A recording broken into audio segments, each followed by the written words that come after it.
Healthcare in the developing world is it's an extremely interesting topic, especially for some of the huge healthcare device and provider kinds of companies, people like the Siemens and the Philips and the General Electrics of the world.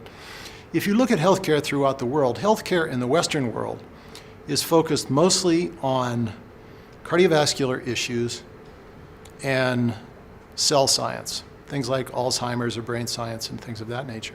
If you look in the developing world, it's a different world. In that world, it's more about respiration, basic sanitation. You know, infant mortality, if you look at the average life expectancy of the Western world versus the underdeveloped world, infant mortality is still rampant.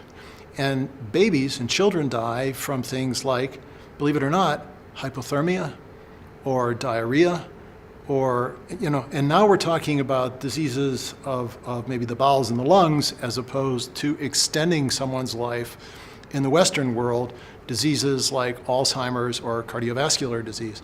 So there are different products that are required in the developing countries versus those that are required in the already developed countries.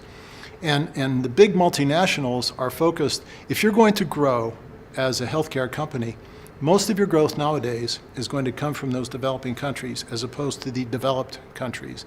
Growth rates in the developing countries will be in the 8, 10, 12% range. The growth rate in the developed countries might be 2 or 3%, mostly a replacement market for things that already exist.